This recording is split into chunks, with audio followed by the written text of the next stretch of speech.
Saúde, força e luz. Estamos na Mata do Leão, em nome do Colégio Quarupi, sempre agradecendo ao bode que coloca essa cerveja maravilhosa, a melhor cerveja do mundo, eu sei que é a Majestade, com certeza o Mário conhece cerveja, aprendeu a gostar de cerveja, produz cerveja, e não é porque a cerveja é dele, mas a Majestade é um primor.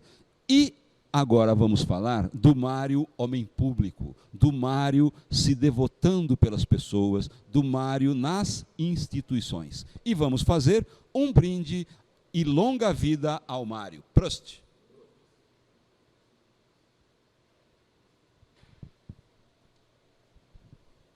Bom, professor, como nós estamos aqui falando, nós temos, além dessa área de desenvolvimento, da área industrial que nós fazemos, a gente também tem que fazer a parte social, né, que é o trabalho que a gente tem realizado.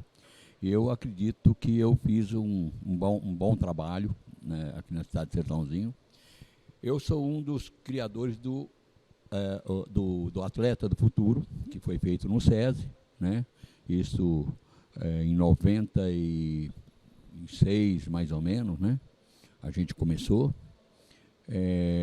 Fiz um trabalho lá, chegamos a ter 1.000 jovens lá dentro no SESI, dentro do SESI, né? Fizemos uma outra ação também, que era o SOS Nordeste, né? Eu me lembro que eu fiz uma viagem para o Nordeste e cheguei a presenciar aquela pobreza, né? Aquela dificuldade daquele povo sofrido, né? E eu cheguei a ver uma senhora lá dando sopa com papelão, água com papelão, dando sopa para um filho. E isso é uma coisa muito degradante, né? Degradante. E na hora que eu vi aquilo, eu vim para cá, e eu já estava começando no SESI, né? Eu era diretor do SESI nessa época. Se eu não me engano, acho que o Paulo Galo era o presidente. Aí eu e o Paulo conversamos e nós resolvemos fazer uma ação chamada SOS Nordeste. Recebi algumas críticas naquele momento, das pessoas às vezes não entenderem por que eu estava fazendo uma ação para o Nordeste quando o Sertãozinho tinha dificuldade, né? E eu dizia para o pessoal o seguinte: em Sertãozinho, por mais dificuldade que tivesse aqui, as pessoas que tivessem fome, se atravessar a pista, ele vai pegar uma cana e chupar, né? Ele vai pegar uma fruta, então ele tem aqui um espaço aqui enorme, né? E no Nordeste não. No Nordeste o pessoal não tinha o que pegar, o que pedir, o que comer. Então era uma situação muito difícil para a gente ver, para um ser humano, né, entender aquilo. E aí nós fizemos isso. Arrecadamos em 15 dias 30 toneladas de alimento, junto com a LBV, que eu agradeço até porque fez um bom trabalho. A LBV, ela tinha um grupo já, inclusive o avião da FAB, porque naquela época eles estavam inclusive saqueando, né, os transportes que iam para o Nordeste. E naquele período a LBV me deu uma força e levou esse alimento, fez as entregas e me mandou inclusive o resultado, né, das famílias que entregaram. Foi um trabalho, assim, me senti realizado nesse trabalho. E logo em seguida fui ser presidente do SESI, isto em 90 para 91. No momento mais difícil da minha vida, né, porque foi um momento que eu perdi um filho, né? Eu perdi meu filho, eu estava com 17 anos, e era muito difícil, até eu pensei até no começo em desistir, né? Mas era um desafio que eu tinha pela frente e que foi bom eu ter aceito, mesmo porque me ajudou a superar aquele momento que eu passei difícil. Então fui de 90 praticamente a 98, eu fui presidente do SESI, né? A 2008, aliás.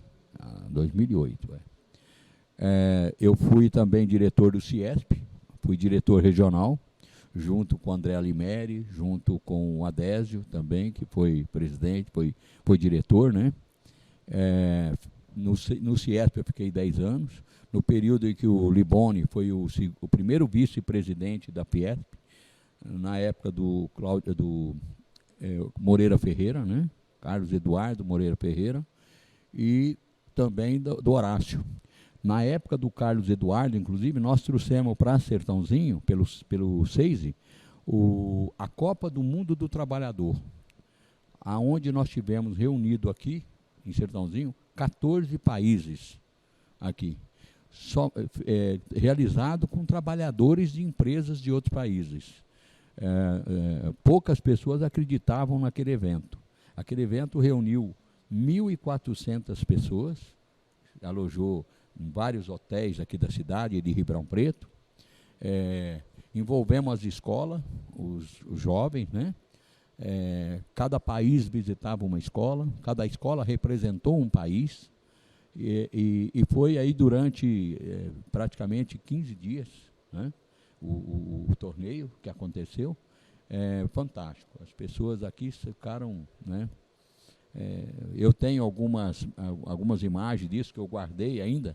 Uma hora quero passar para o Jota para ele dar para montar um quadro.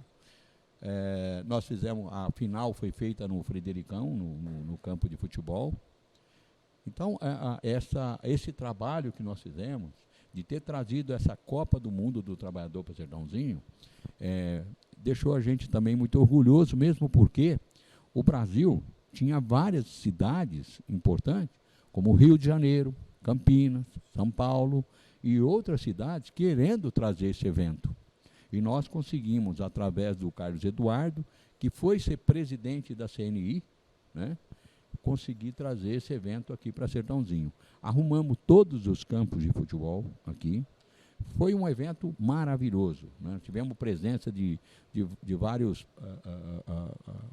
estrelas, né? Júnior do Flamengo, na época, inclusive, acho que os radialistas da TV Bandeirantes, se eu não me engano, estavam todos aqui, transmitiram o jogo, Luciano do Vale, transmitindo o jogo ao vivo, né? Então foi um evento fantástico, a cidade inteira envolvida, né? E até hoje nós temos pessoas da França e da Itália que ainda mandam carta para Sertãozinho e vêm visitar Sertãozinho. Fizeram um laço muito importante. Tem até um fato interessante, acho que é um time da França, que ele foi na Alvorada e ele comprou todos os materiais para aqueles meninos e até hoje eles mandam coisa para cá. Então, é gostoso quando você faz isso, quando você vê um resultado nesse porte. Então, esse trabalho que a gente fez, que eu me orgulho muito de ter feito, um trabalho que a gente faz sem nenhum interesse, sem nenhum ganho, né? Porque, pelo contrário, né, eu paguei bastante para poder fazer. Hoje, eu continuo fazendo o trabalho, eu sou presidente da APAME. A APAME, eu fiz até recentemente uma entrevista com o Jota falando da APAME, porque a APAME às vezes é um pouco mal compreendida, né? Porque poucas pessoas entendem qual é o trabalho da APAME. A APAME é uma associação de proteção do menor e a infância e juventude. Então nós pegamos jovens de 16 anos, 16 a 18, e eles fazem a cobrança da área azul na cidade. Todos os recursos que entram, a gente aplica para eles. Eles recebem meio salário mínimo, porque trabalham meio período, e meio período eles estudam, né? E se preparam, ou com curso profissionalizante, para poder já ingressar no mercado de trabalho. Com esse momento de hoje, da pandemia, nós fomos obrigados a manter essas crianças em casa, né, os jovens, né, 16 a 18, porque nós não podíamos colocar na rua, mesmo porque a situação não permitia. Hoje a gente retomou só os que têm 18 anos para cima, os outros continuam em casa ainda recebendo salário. Então nós estamos desde março com esses meninos em casa, recebendo os seus honorários, né? Porque são crianças jovens excluídos, né? Ou tem problema de pai ou de mãe, né? Ou às vezes não tem nem pai nem mãe, né? Ou o pai tá preso, ou a mãe está doente.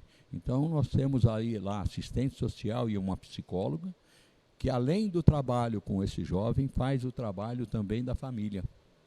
Visita a família, vai ver como está vivendo a família, e a gente procura ajudar dentro da medida do possível.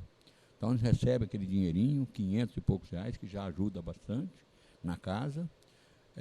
São crianças que não têm condições de fazer meu primeiro emprego, porque eles não têm currículo escolar para isso.